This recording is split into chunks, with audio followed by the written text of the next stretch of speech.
Potential energy of A dipole in an external field. ഇത് വളരെ important ആയിട്ടുള്ള ഒരു ഡെറിവേഷൻ ആണ്. ഒരു 3 മാർക്കിന് സാധാരണ ചോദിക്കാറുണ്ട് ഈ question.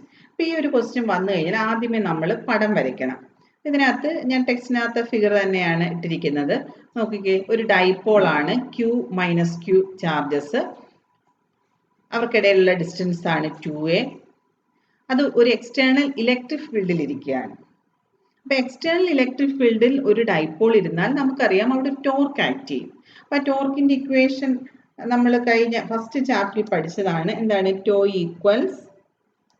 To equals P cross E അല്ലെങ്കിൽ P E sine theta. P E sine theta ആണ് ടോർക്കിന്റെ ഇക്വേഷൻ. അപ്പൊ അങ്ങനെ ടോർക്ക് ആക്ട് ചെയ്താൽ നമുക്കറിയാം ടോർക്ക് എന്ന് പറഞ്ഞാൽ ടേണിംഗ് എഫക്റ്റ് ആണ്.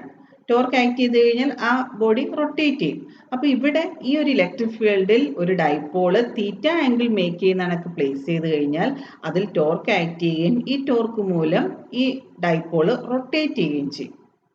അപ്പൊ ഇവിടെ ഇലക്ട്രിക് ഫീൽഡും ഡൈപോളിന്റെ ആക്സിസും തമ്മിൽ മേക്ക് ചെയ്യുന്ന ആംഗിൾ ആണ് തീറ്റ. അങ്ങനെ റൊട്ടേറ്റ് ചെയ്യാണ്. റൊട്ടേറ്റ് ചെയ്യുമ്പോൾ ഒരു ചെറിയ ആംഗിൾ ഡി തീറ്റ അത് റൊട്ടേറ്റ് ചെയ്തു എന്ന് കരുതുക. അപ്പൊ നമ്മൾ അവിടെ ചെയ്യുന്ന ചെറിയ റൊട്ടേഷണൽ വർക്ക് ഡൺ എന്ന് പറയുന്നത് ടോ ഡി തീറ്റ ആണ്. ചെറിയ ഒരു വർക്ക് അവിടെ ചെയ്യുന്നു. ഇനി ഈ ഡൈപോളിനെ നമ്മൾ തീറ്റ 0 എന്നുള്ള പൊസിഷനിൽ നിന്ന് തീറ്റ 1ലേക്കാണ് നമ്മൾ റൊട്ടേറ്റ് ചെയ്യുന്നതെങ്കിൽ അവിടെ ചെയ്യുന്ന ടോട്ടൽ വർക്ക് ഡൺ കാണണമെങ്കിൽ ഈ ചെറിയ വർക്കിനെ നമ്മൾ എന്ത് ചെയ്യണം? ഇൻ്റഗ്രേറ്റ് ചെയ്യണം. Integral D W, that is integral tau D theta from limit കൊടുക്കണം തീറ്റ 0 ടു തീറ്റ 1. എന്നിട്ട് നമ്മൾ എന്ത് ചെയ്യണം? ടോയുടെ വാല്യൂ സബ്സ്റ്റിറ്റ്യൂട്ട് ചെയ്യണം. ടോ എന്ന് വെച്ചാൽ P E sine theta D theta. പിയും ഇയും കോൺസ്റ്റൻസ് ആണ്, അത് നമ്മൾ മാറ്റുന്നു. ഇന്റഗ്രൽ സൈൻ തീറ്റ എന്ന് വെച്ചാൽ അതിന്റെ വാല്യൂ മൈനസ് കോസ് തീറ്റ ആണ്. Limit theta 0 to theta 1. ഇനി നമുക്കറിയാമല്ലോ, ആദ്യം അപ്പർ ലിമിറ്റ് കൊടുക്കണം, മൈനസ് ലോവർ ലിമിറ്റ്. ഇവിടെ ഒരു മൈനസ് സൈനും കൂടെ വരുന്നുണ്ട്. അപ്പൊ നമുക്ക് കിട്ടുന്ന answer cos theta 0 minus cos theta 1. അപ്പൊ ഈ വർക്ക് ഈ ഡൈപോളിനകത്ത് പൊട്ടൻഷ്യൽ എനർജി ആയിട്ട് സ്റ്റോർ ചെയ്യപ്പെടും. ആ പൊട്ടൻഷ്യൽ എനർജി യു എന്ന് പറയുന്നത് ഇവിടെ എന്താണ്? P cos theta 0 minus cos theta 1 ആണ്. ഇനി ഇതിന് ഒരു സ്പെഷ്യൽ കേസ് ആയിട്ട് നമുക്ക് എടുക്കാം. ആദ്യം ഇത് 90 ഡിഗ്രി മേക്ക് ചെയ്യുന്ന കണക്കാണ് ആദ്യത്തെ പൊസിഷൻ എന്ന് കരുതുക. അതായത് ഫസ്റ്റ് തീറ്റ 0 90 ഡിഗ്രി ആണ് എങ്കിൽ π/2 ആണെന്ന് കരുതുക. അതുപോലെ തീറ്റ 1 എന്ന് പറയുന്നത് തീറ്റ ആയിട്ട് എടുത്തു കഴിഞ്ഞാൽ ഇവിടെ നമ്മൾ ചെയ്യുന്ന വർക്ക് ഡൺ അല്ലെങ്കിൽ പൊട്ടൻഷ്യൽ എനർജി എന്ന് പറയുന്നത് കോസ് 90 0 ആണെന്ന് നമുക്കറിയാലോ, that is minus P cos theta, that is equal to minus P dot E. Vector notation ഉപയോഗിച്ച് ഇങ്ങനെ എഴുതാം. അപ്പൊ അവിടെ പി ഡോട്ട് ഇ എന്ന് വന്നു കഴിഞ്ഞാൽ ഡോട്ട് പ്രോഡക്റ്റ് ആയിട്ട് വന്നാൽ ഡൈപോൾ മൊമെന്റ് ഇലക്ട്രിക് ഫീൽഡിന്റെയും കൂടെ ഡോട്ട് പ്രോഡക്റ്റ് എടുത്തു കഴിഞ്ഞാൽ പൊട്ടൻഷ്യൽ എനർജിയാണ് കിട്ടുന്നത്. അതേസമയം ക്രോസ് പ്രോഡക്റ്റ് ആണെങ്കിൽ നമ്മളിത് ആദ്യം പറഞ്ഞ പി സൈൻ തീറ്റയാണ് ക്രോസ് പ്രോഡക്റ്റ്, അത് ടോർക്കാണ്. അപ്പൊ അങ്ങനെ നമുക്ക് ഒരു റിലേഷൻ ഓർത്ത് വെക്കണം. ക്രോസ് പ്രോഡക്റ്റ് വരികയാണെങ്കിൽ ടോർക്കും ഡോട്ട് പ്രോഡക്റ്റ് വരികയാണെങ്കിൽ പൊട്ടൻഷ്യൽ എനർജിയാണ്. അപ്പൊ ഇതാണ് നമ്മുടെ ഒരു പ്രധാനപ്പെട്ട derivation, potential energy of A dipole placed in an external electric field. Electrostatics of conductors. അപ്പൊ കണ്ടക്ടേഴ്സ് ഉദ്ദേശിക്കുന്നത് മെയിൻ ആയിട്ട് മെറ്റൽസ് ആണ്. ഇവിടെ നമ്മൾ സോളിഡ് മെറ്റൽസിന്റെ കേസുകളാണ് പറയുന്നത്. അപ്പൊ മെറ്റൽസിൽ നമുക്കറിയാം സാധാരണ ന്യൂട്രൽ ആണ്, അത് ഈക്വൽ നമ്പർ ഓഫ് ഇലക്ട്രോൺസും പ്രോട്ടോൺസും കാണും. അങ്ങനെയുള്ള മെറ്റലിലേക്ക് നമ്മളൊരു ചാർജ് കൊടുക്കുന്നു. ചാർജ് കൊടുക്കുമ്പം അതിന്റെ ബിഹേവിയർ എങ്ങനെയാണ്, അതാണ് ഇതിനകത്ത് പറയുന്നത്. അപ്പോൾ ഇത് പോയിന്റ്സ് ഓരോന്നായിട്ട് പഠിച്ചു വെക്കണം. കാരണം ഇത് ഒന്നെങ്കിൽ ഷോർട്ട് ആൻസർ ക്വസ്റ്റ്യൻ ആയിട്ട് ചോദിക്കും. കൂടുതൽ ഇത് ചോദിക്കുന്നത് ഒരു സ്റ്റേറ്റ്മെന്റ് തന്നിട്ട് ട്രൂ ഓർ ഫാൾസ് എന്ന് ചോദിക്കും. അപ്പോൾ അത് ശരിയോ തെറ്റോ എന്നറിയണമെങ്കിൽ ഈ കണ്ടക്ടേഴ്സിൻ്റെ പ്രോപ്പർട്ടീസ് നമുക്കൊരു 5-6 ഉണ്ട്. അത് അത്രയും നമ്മൾ മനസ്സിലാക്കി വെച്ചെങ്കിൽ അത് ശരിയാണോ തെറ്റാണോ എന്ന് നമുക്ക് വ്യക്തമായിട്ട് ആൻസർ ചെയ്യാൻ പറ്റൂ. അതുപോലെ ഇത് എൻട്രൻസിനും സ്ഥിരമായിട്ട് ചോദിക്കുന്നതാണ്. അതുകൊണ്ട് അത് നമ്മൾ മനസ്സിലാക്കി വെക്കണം. കാണാതെ ഒന്നും പഠിക്കാനില്ല, മനസ്സിലാക്കി വെച്ചാൽ മതി. അപ്പോൾ 6 പോയിന്റ്സ് ആണ്. നമ്മുടെ ടെക്സ്റ്റിനകത്താണെങ്കിൽ 2.9 എന്ന് പറയുന്നത് ഒരു 4 പേജിലായിട്ട് കിടക്കുന്നതാണ്. അപ്പോൾ അത് അത്രയും പോയിന്റ്സ് നമുക്ക് ഈ ഒരൊറ്റ ഫിഗർ വെച്ചിട്ട് പഠിക്കാൻ പറ്റും. അപ്പോൾ ഇതിൽ പറയുന്ന ഫസ്റ്റ് പോയിന്റ് എന്ന് പറയുന്നത് ഇൻസൈഡ് ദി കണ്ടക്ടർ, ഒരു മെറ്റാലിക് കണ്ടക്ടറാണ് ഈ കാണിച്ചിരിക്കുന്നത്. അതിലേക്ക് ചാർജ് കൊടുത്തു കഴിഞ്ഞാൽ അതിൻ്റെ ഇൻസൈഡിൽ കണ്ട ഇലക്ട്രിക് ഫീൽഡ് ഇതാണ്ട് ഞാൻ ആ പോയിന്റ് വെച്ചിരിക്കുന്ന ഭാഗം നോക്കുക. Electric field 0. ഇതാണ് first point. Inside the conductor electric field is 0. അപ്പം ഈ 0 ആണ്. കാരണം ചാർജ് എപ്പോഴും ആ ഒരു മെറ്റാലിക് കണ്ടക്ടറിന്റെ ഔട്ട്സൈഡിൽ മാത്രമായിട്ട് നിൽക്കും. അപ്പം നമ്മൾ കൊടുക്കുന്ന ചാർജ് എപ്പോഴും ഔട്ട്സൈഡിൽ ഈക്വൽ ആയിട്ട് ഡിസ്ട്രിബ്യൂട്ട് ചെയ്യപ്പെടും. അപ്പം ഇൻസൈഡിൽ ചാർജ് ഇല്ല, അതുകൊണ്ടാണ് സിഗ്മ 0 എന്ന് കൊടുത്തിരിക്കുന്നത്. അതുപോലെ ഇലക്ട്രിക് ഫീൽഡ് അവിടെ 0 ആയിരിക്കും. അപ്പോൾ ഫസ്റ്റ് പോയിന്റ് മനസ്സിലായല്ലോ, inside the conductor electric field is 0. ഇനി രണ്ടാമത്തെ പോയിന്റ് സർഫസിൽ, കണ്ടക്ടറിന്റെ സർഫസിൽ ഇലക്ട്രിക് ഫീൽഡ് എന്ന് പറയുന്നത് എങ്ങനെയാണ്? സർഫസിന് നോർമൽ ആയിട്ടായിരിക്കും. പോസിറ്റീവ് ചാർജ് ആണെങ്കിൽ നോർമൽ ആയിട്ട് ഔട്ട്വേർഡ് ഡയറക്ഷനിൽ, നെഗറ്റീവ് ചാർജ് ആണെങ്കിൽ നോർമൽ ആയിട്ട് ഇൻവേർഡ് ഡയറക്ഷനിൽ. ഇവിടെ എല്ലാം ഇലക്ട്രിക് ഫീൽഡ് കാണിച്ചിരിക്കുന്നത് നോർമൽ ആയിട്ടാണ്. അപ്പൊ രണ്ടാമത്തെ പോയിന്റ് എന്താണ്? At the surface of a charged conductor electric field is normal to the surface. അടുത്ത മൂന്നാമത്തത് ഇവിടെ സിഗ്മ 0 എന്ന് പറയുന്നുണ്ടല്ലോ, അതാണ് മൂന്നാമത്തെ പോയിന്റ്. അതായത് കണ്ടക്ടറിന്റെ ഇന്റീരിയറിൽ എക്സസ് ചാർജ് ഒന്നുമില്ല. നമുക്കറിയാം ന്യൂട്രൽ ആയിട്ടാണ് കണ്ടക്ടർ ഇരിക്കുന്നത്. ഈക്വൽ പോസിറ്റീവ് ചാർജും ഈക്വൽ നെഗറ്റീവ് ചാർജുമാണ്. അങ്ങനെ ഒരു കണ്ടക്ടറിലേക്കാണ് നമ്മൾ എക്സസ് ചാർജ് കൊടുക്കുന്നത്. ആ ചാർജ് എപ്പോഴും അതിന്റെ ഔട്ടർ സർഫസിലേ നിൽക്കൂ, ഒരിക്കലും അതിന്റെ ഇന്റീരിയറിലേക്ക് കടക്കത്തില്ല. അപ്പൊ ഇൻസൈഡിൽ there is no excess charge. അതാണ് മൂന്നാമത്തെ പോയിന്റ്. അപ്പൊ 3 പോയിന്റുകൾ ഒന്നുകൂടെ ഓർക്കുക. Inside the conductor electric field is 0, outside the conductor electric field is normal to the surface, and the interior അല്ലെങ്കിൽ inside the conductor there is no excess charge in static situation. Movement ഉണ്ടെങ്കിൽ വ്യത്യാസമുണ്ട്, ഇവിടെ movement ഒന്നുമില്ല, അതുകൊണ്ട് excess charge ഒന്നും ഇന്റീരിയറിൽ ഇല്ല. നാലാമത്തെ point പൊട്ടൻഷ്യലുമായിട്ട് ബന്ധപ്പെട്ട കണ്ടോ, ഇവിടെ കൊടുത്തിരിക്കുന്നത് V=V0. ഈ V0 എന്ന് പറയുന്നത് സർഫസിലെ പൊട്ടൻഷ്യലാണ്. സർഫസിൽ പൊട്ടൻഷ്യൽ കോൺസ്റ്റന്റ് ആണ്, അത് തന്നെയാണ് ഇന്റീരിയറിലും. അപ്പൊ നാലാമത്തെ പോയിന്റ് ഇതാണ്, electrostatic potential is constant through out the surface and have the same value through out the volume of the conductor. അപ്പൊ ഇൻസൈഡ് സർഫസിലും അതുപോലെ ഇന്റീരിയറിലും പൊട്ടൻഷ്യലിന് സെയിം വാല്യൂ ആണ്. ഇനി അഞ്ചാമത്തെ പോയിന്റ് ഇലക്ട്രിക് ഫീൽഡിന്റെ വാല്യൂ ആണ്. E = sigma by epsilon 0 into n cap.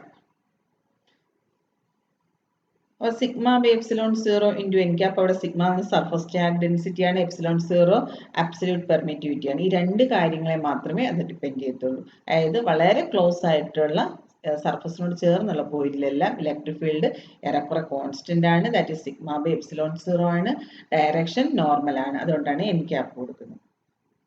ഇനി ആറാമത്തെ point ആണ്, അതായത് ഒരു കണ്ടക്ടറിന്റെ ഇൻസൈഡിൽ ഇലക്ട്രിക് ഫീൽഡ്, പുറത്ത് ഇലക്ട്രിക് ഫീൽഡ് ഉണ്ട് പക്ഷെ ഇൻസൈഡിൽ ഇലക്ട്രിക് ഫീൽഡ് ഇല്ല, അല്ലെ? അത് വാനിഷ് ചെയ്യാണ്. അങ്ങനെ പ്രോപ്പർട്ടിക്കാണ് നമ്മൾ ഇലക്ട്രോസ്റ്റാറ്റിക് ഷീൽഡിംഗ് എന്ന് പറയുന്നത്.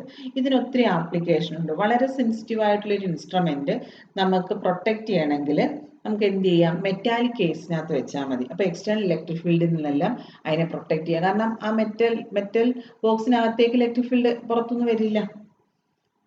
അതുപോലെ മറ്റൊന്നാണ്, വളരെ ലൈറ്റ്നിങ് തണ്ടറൊക്കെ സമയത്ത് നമ്മളൊരു വാഹനത്തിനകത്തിരിക്കുന്നത് കൂടുതൽ സേഫാണ്. കാരണം ഒരു വെഹിക്കിൾ എന്ന് പറയുന്നത്, കാർ എന്ന് പറയുന്നത് മെറ്റാലിക് ബോക്സ് ആണ്. അപ്പൊ അതിനകത്ത് നമ്മൾ അതിന്റെ ബോഡിയിലൊന്നും ടച്ച് ചെയ്യാതിരിക്കുകയാണെങ്കിൽ അഥവാ ലൈറ്റ്നിങ് ഒക്കെ ഉണ്ടായാൽ പോലും അതിന്റെ ഔട്ട്സൈഡിൽ മാത്രമേ അത് അഫക്റ്റ് ചെയ്യുള്ളൂ, ഇൻസൈഡിൽ ഇരിക്കുന്ന ആൾ സേഫ് ആയിരിക്കും. അതാണ് electrostatic shielding. Vanishing of electric field inside the cavity of A conductor is called electrostatic shielding. This effect is used to protect sensitive instrument by placing it in metallic cases. മറ്റൊന്ന്, during lightning it is safe to be inside a car rather than near a tree or open ground. അപ്പം ഇലക്ട്രോസ്റ്റാറ്റിക്സുമായിട്ട് ബന്ധപ്പെട്ട് കണ്ടക്ടേഴ്സിന്റെ പ്രത്യേകതകൾ മനസ്സിലായല്ലോ. അപ്പം ഓർത്തിരിക്കേണ്ട ഈ ഒരു പടം വെച്ച് വേണം മനസ്സിലാക്കാൻ. ആദ്യത്തേത് inside the conductor electric field 0 ആണ്. There is no excess charge, potential constant ആണ്, സർഫസിലുള്ള സെയിം തന്നെയാണ്. മറ്റൊന്ന് ഔട്ട്സൈഡിൽ ഇലക്ട്രിക് ഫീൽഡ് നോർമൽ ആണ്, its value sigma by epsilon 0. അതുപോലെ ഇൻസൈഡിൽ എന്താണ് ഇലക്ട്രിക് ഫീൽഡ് വാനിഷ് ചെയ്യും, അതിനാണ് ഇലക്ട്രോസ്റ്റാറ്റിക് ഷീൽഡിംഗ് എന്ന് പറയുന്നത്. ഇത്രയാണ് എന്താണ് ഇലക്ട്രോസ്റ്റാറ്റിക്സ് ഓഫ് കണ്ടക്ടേഴ്സ്. അത് മനസ്സിലാക്കി വയ്ക്കുക, കാണാതെ പഠിക്കാൻ ഒന്നും വേണ്ട, ഈ വാല്യൂസ് വെച്ച് ഓർത്ത് വെച്ചാൽ മതി. ഇതിനകത്തൊരു ഇക്വേഷൻ വരുന്നത് സിഗ്മ ബൈ എപ്സിലോൺ 0 നമ്മൾ ഫസ്റ്റ് ചാപ്റ്ററിൽ പഠിച്ചതാണ്. ഗോസസ് തിയറത്തിന്റെ ആപ്ലിക്കേഷൻ ഇലക്ട്രിക് ഫീൽഡ് എന്ന് പറയുന്നത് sigma by epsilon 0 n. Dielectrics and polarisation. എന്താണ് ഡൈഇലക്ട്രിക്സ്? നമ്മൾ പഠിച്ചിട്ടുണ്ട്. സാധാരണ എല്ലാ മെറ്റീരിയൽസിനെയും കണ്ടക്ടേഴ്സ് എന്നും ഇൻസുലേറ്റേഴ്സ് എന്നും രണ്ടായിട്ട് തിരിക്കുന്നുണ്ട്. കണ്ടക്ടേഴ്സിൽ ധാരാളം ഫ്രീ ചാർജ് കാരിയേഴ്സ് ഉണ്ട്, അല്ലെ ഫ്രീ ഇലക്ട്രോൺസ് ഉണ്ട്. അതേസമയം ഇൻസുലേറ്റേഴ്സിൽ അങ്ങനെ ചാർജ് കാരിയേഴ്സ് ഒന്നുമില്ല. ഇനി ഇൻസുലേറ്റേഴ്സിൽ തന്നെ ഉള്ള മെറ്റീരിയൽസ് ആണ് ഈ ഡൈഇലക്ട്രിക്സ് എന്ന് വിളിക്കുന്നത്. അപ്പൊ അവ നോൺ കണ്ടക്ടിങ് സബ്സ്റ്റൻസുകളാണ്. പക്ഷേ അവരൊരു എക്സ്റ്റേണൽ ഇലക്ട്രിക് ഫീൽഡിൽ പ്ലേസ് ചെയ്ത് കഴിഞ്ഞാൽ അതിന് എന്താണ് പെർമനന്റ് ആയിട്ടുള്ള ഒരു ഡൈപോൾ മൊമെന്റ് ഉണ്ടാകും. അപ്പൊ അങ്ങനെയുള്ള മെറ്റീരിയൽസുകളെയാണ് നമ്മൾ ഡൈഇലക്ട്രിക്സ് എന്ന് വിളിക്കുന്നത്. അപ്പൊ dielectrics are non conducting substances. In contrast to conductors, the dielectric substance may be made up of polar or non-polar molecules. അപ്പോൾ കണ്ടക്ടേഴ്സ് പോലെയല്ല, ഇവിടെയുള്ള മോളിക്യൂൾസ് ഒന്നുകിൽ പോളാർ മോളിക്യൂൾ ആയിരിക്കും, അല്ലെങ്കിൽ നോൺ പോളാർ മോളിക്യൂൾ ആയിരിക്കും. അതാണ് ഡൈഇലക്ട്രിക്സിന്റെ പ്രത്യേകത.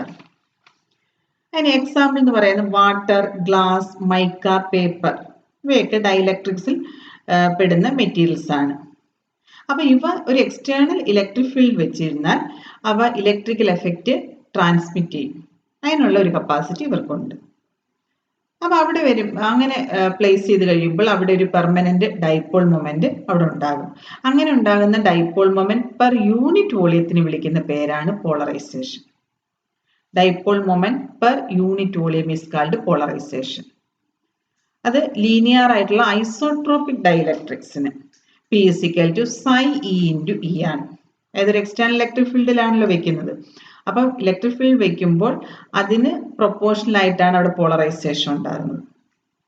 അവിടെ psi E എന്ന് പറയുന്നത് ഇലക്ട്രിക് സസെപ്റ്റിബിലിറ്റി ആണ്. ആ ഡൈഇലക്ട്രിക് മെറ്റീരിയലിന് ഉള്ള സസെപ്റ്റിബിലിറ്റി ആണ് psi E എന്ന് പറയുന്നത്. അപ്പൊ ഡൈഇലക്ട്രിക്സ് എന്ന് പറഞ്ഞാൽ എന്താണെന്ന് മനസ്സിലായല്ലോ.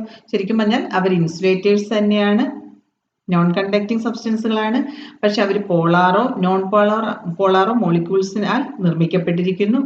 അതുകൊണ്ട് തന്നെ ഒരു ഇലക്ട്രിക് ഫീൽഡ് പ്ലേസ് ചെയ്താൽ അവർക്ക് ഒരു ഡൈപോൾ മൊമെന്റ് ഉണ്ടാകും, അല്ലെങ്കിൽ അവർ പോളറൈസ് ചെയ്യപ്പെടും. അങ്ങനെ ഇലക്ട്രിക്കൽ എഫക്റ്റ് അതിലൂടെ ട്രാൻസ്മിറ്റ് ചെയ്യും. അങ്ങനെയുള്ള മെറ്റീരിയൽസ് ആണ് ഡൈഇലക്ട്രിക്സ്. വാട്ടർ അതിനൊരു എക്സാമ്പിൾ ആണ്. മറ്റൊന്ന് ഗ്ലാസ്, മൈക്ക, പേപ്പർ, ഇവയെല്ലാം ഡൈഇലക്ട്രിക്സിൽ പെടുന്നതാണ്. അപ്പം അങ്ങനെ ഒരു ഫീൽഡ് എക്സ്റ്റേണൽ ഇലക്ട്രിക് ഫീൽഡ് വെച്ച് കഴിഞ്ഞാൽ അവിടെ എന്താണ് ഈ മോളിക്യൂൾസ് എല്ലാം അലൈൻ ചെയ്ത് ഒരു ഡൈപോൾ മൊമെന്റ് ക്രിയേറ്റ് ചെയ്യും. അങ്ങനെ യൂണിറ്റ് വോളിയത്തിൽ ഉണ്ടാകുന്ന ഡൈപോൾ മൊമെന്റിനെ വിളിക്കുന്ന പേരാണ് പോളറൈസേഷൻ. അത് എക്സ്റ്റേണൽ ഇലക്ട്രിക് ഫീൽഡിന് പ്രൊപ്പോർഷണൽ ആണ്. Or P is equal to psi into E ആണ് equation. Where psi is susceptibility, E is external electric field. ഡൈഇലക്ട്രിക്സിനെ രണ്ടായിട്ട് ക്ലാസിഫൈ ചെയ്തിട്ടുണ്ട്. പോളാർ ഡൈഇലക്ട്രിക്സ് എന്നും നോൺ പോളാർ ഡൈഇലക്ട്രിക്സ് എന്നും. അപ്പൊ ആദ്യം നമുക്ക് എന്താണ് നോൺ പോളാർ ഡൈഇലക്ട്രിക്സ് നോക്കാം. ആദ്യത്തെ ഫിഗർ നോക്കിക്കേ, ഈ 0 ആണ്. ഇലക്ട്രിക് ഫീൽഡ് ഒന്നും ഇല്ലാത്ത ഒരു സിറ്റുവേഷനിൽ നോൺ പോളാർ ഡൈഇലക്ട്രിക്സ് എന്ന് വെച്ചാൽ നോൺ പോളാർ മോളിക്യൂൾസ് കൊണ്ട് നിർമ്മിച്ചിരിക്കുന്ന ഡൈഇലക്ട്രിക്സ്. അത് ഇതുപോലെയാണ് കാണുന്നത്. കണ്ടോ, പോസിറ്റീവ് നെഗറ്റീവ് പോസിറ്റീവ് നെഗറ്റീവ് എല്ലാം ഇങ്ങനെ ക്യാൻസൽ ചെയ്ത് കാണും. അപ്പം in a non-polar molecule, the center of positive and negative charge coincide. The molecule has no permanent dipole moment. അപ്പൊ ഇങ്ങനെ ഇതില് മോളിക്യൂൾസ് ഒരു എക്സാമ്പിൾ ഉണ്ട്. ഓക്സിജൻ അല്ലെങ്കിൽ ഹൈഡ്രജൻ സിമെട്രിക് ആയിട്ടുള്ള മോളിക്യൂൾസ് ആണ് ഇതിനകത്ത് വരുന്നത്. അപ്പൊ രണ്ട് ആറ്റവും ഒരേപോലെയാണ്. അതുകൊണ്ട് തന്നെ അതിന്റെ പോസിറ്റീവ് നെഗറ്റീവ് സെന്റർ കോയിൻസൈഡ് ചെയ്തിരിക്കും. മോളിക്യൂളിന് ഡൈപോൾ മൊമെന്റ് ഒന്നുമില്ല. അപ്പൊ ഇലക്ട്രിക് ഫീൽഡ് ഒന്നും ഇല്ലാത്ത സമയത്ത് ഇവർക്ക് ഡൈപോൾ മൊമെന്റ് ഒന്നുമില്ല. ഇവരെല്ലാം ന്യൂട്രൽ ആയിട്ട് ഇങ്ങനെ ഇരിക്കുകയാണ്. ഇനി തൊട്ടടുത്ത ഫിഗർ നോക്കിക്കേ, ഒരു എക്സ്റ്റേണൽ ഇലക്ട്രിക് ഫീൽഡ് പ്ലേസ് ചെയ്തു. അപ്പൊ കണ്ടോ പോസിറ്റീവ് നെഗറ്റീവും കണ്ടോ സെപ്പറേഷൻ വന്നു. അപ്പൊ ഈ ഓരോ മോളിക്യൂളിനും പെർമനന്റ് ആയിട്ടുള്ള ഡൈപോൾ മൊമെന്റ് വന്നു. പിന്നെ an external electric field, the positive and negative charges of a non-polar molecules are displaced in opposite directions. The non-polar molecule thus develops an induced dipole moment. The dielectric is said to be polarized by external field. അപ്പൊ ഇവിടെ ഒരു external field വെച്ചപ്പോൾ ഇത് polarised ആയി, അതിന് dipole moment ഉണ്ടായി. അപ്പൊ അത് ഇപ്പൊ ഇലക്ട്രിക്കൽ എഫക്റ്റിനെ ട്രാൻസ്മിറ്റ് ചെയ്യാൻ കഴിവുള്ള ഒരു മെറ്റീരിയൽ ആയിട്ട് മാറി. അപ്പൊ ഇതാണ് പോളാർ ഡൈലക്ട്രിക് എന്ന് വിളിക്കുന്നത്. അപ്പൊ അതിന്റെ എക്സാമ്പിൾ ഓർത്തോണം, സിമെട്രിക് ആയിട്ടുള്ള മോളിക്യൂൾസ് ആയ ഓക്സിജൻ, ഹൈഡ്രജൻ, ക്ലോറിൻ ഇതെല്ലാം നോൺ പോളാർ ഡൈലക്ട്രിക്കിന് എക്സാമ്പിൾ ആണ്. അടുത്തതാണ് polar molecules. In polar molecules, the centers of positive and negative charges are separated even when there is no external field. Such molecules have a permanent dipole moment. അപ്പോൾ അതാണ്ട് electric field ഒന്നും ഇല്ല. Electric field ഇല്ലാത്ത സമയത്ത് ഇവരുടെ positive negative കണ്ടോ ഓരോ മോളിക്യൂൾസാണ് കാണിച്ചിരിക്കുന്നത്, സെപ്പറേറ്റഡ് ആണ്. അപ്പോൾ ഓരോ മോളിക്യൂളിനും പെർമനന്റ് ഡൈപോൾ മൊമെന്റ് ഉണ്ട്. ഇലക്ട്രിക് ഫീൽഡ് ഒന്നുമില്ല. അതിന് കാരണം എന്ന് വെച്ചാൽ ആ മോളിക്യൂൾസിന് അസിമെട്രിക് മോളിക്യൂൾ, ഉദാഹരണത്തിന് HCl. അപ്പൊ നെഗറ്റീവ് ക്ലൗഡ് കൂടുതലായിട്ട് ക്ലോറിൻ ആറ്റത്തിനോട് അടുത്തോട്ടായിരിക്കും, പോസിറ്റീവ് ഹൈഡ്രജൻ അടുത്തോട്ട്. അപ്പൊ ആ പോസിറ്റീവും നെഗറ്റീവും ഒരല്പം ഡിസ്റ്റൻസിലായിട്ടായിരിക്കും ആ മോളിക്യൂളിൽ കാണപ്പെടുന്നത്. അതുപോലെ തന്നെ വാട്ടർ പോളാർ മോളിക്യൂളാണ്. അപ്പൊ ഇങ്ങനെയുള്ളവ എക്സ്റ്റേണൽ ഇലക്ട്രിക് ഫീൽഡ് ഒന്നും ഇല്ലാത്തപ്പോൾ തന്നെ അതിന് ഒരു ഡൈപോൾ മൊമെന്റ് ഉണ്ട്. അങ്ങനെയുള്ള മോളിക്യൂളിനെ വിളിക്കുന്ന പേരാണ് പോളാർ മോളിക്യൂൾ. അതുകൊണ്ട് നിർമ്മിച്ചിരിക്കുന്ന ഡൈലക്ട്രിക്സുകളാണ് പോളാർ ഡൈലക്ട്രിക്സ്. ഇനി ഇലക്ട്രിക് ഫീൽഡ് വെച്ച് കഴിഞ്ഞാൽ എന്ത് സംഭവിക്കും? അത് എൻ്റെ ഫിഗറാണ് അടുത്ത് കൊടുത്തിരിക്കുന്നത്. In the absence of external electric field, the different permanent dipoles are oriented randomly, so the total dipole moment is zero. When an external field is applied, the individual dipole moments tend to align with the field. A dielectric with the polar molecules also develop a net dipole moment in an external field. അപ്പം ഒരു field ഇല്ലാത്തടത്ത് ഇരിക്കുമ്പോഴും സാധാരണ സിറ്റുവേഷനിൽ ഇവർക്കിടയിൽ ഒരു permanent dipole moment ഉണ്ടെന്ന് പറഞ്ഞു ഓരോ മോളിക്യൂളിനും. പക്ഷെ ഇവര് കറക്റ്റ് ഓറിയന്റേഷൻ ഒന്നുമില്ല, റാൻഡം ആയിട്ട് കിടക്കുക. അപ്പൊ ഇവർ തമ്മിൽ പരസ്പരം ഡൈപോൾ മൊമെന്റ് ന്യൂട്രൽ ആയി പോകും. അങ്ങനെ നെറ്റ് ഡൈപോൾ മൊമെന്റ് സാധാരണ സിറ്റുവേഷനിൽ, അതായത് ഇലക്ട്രിക് ഫീൽഡ് ഒന്നും ഇല്ലാത്തപ്പോൾ 0 ആണ്. അതേസമയം ഒരു എക്സ്റ്റേണൽ ഇലക്ട്രിക് ഫീൽഡ് വെച്ച് കഴിഞ്ഞാൽ ഇവർ ആ ഫീൽഡിനനുസരിച്ച് എല്ലാവരും അലൈൻ ചെയ്ത് ഒരു പെർമനന്റ് ഡൈപോൾ മൊമെന്റ് അവിടെ ക്രിയേറ്റ് ചെയ്യും. അങ്ങനെ അത് പോളറൈസ്ഡ് ആവും. അങ്ങനെയുള്ള മോളിക്യൂൾസ് ആണ് പോളാർ മോളിക്യൂൾസ്. അങ്ങനെ ഡൈലക്ട്രിക് ആണ് പോളാർ ഡൈലക്ട്രിക്സ്. അപ്പൊ ഡൈലക്ട്രിക്സ്, അപ്പൊ നമ്മൾ കണ്ടക്ടേഴ്സിന്റെ പ്രത്യേകതകൾ പഠിച്ചു. അടുത്തതായിരുന്നു ഡൈലക്ട്രിക്സ്. ഡൈലക്ട്രിക്സ് തന്നെ 2 തരത്തിലുണ്ട്, പോളാറും ഉണ്ട് നോൺ പോളാറും ഉണ്ട്.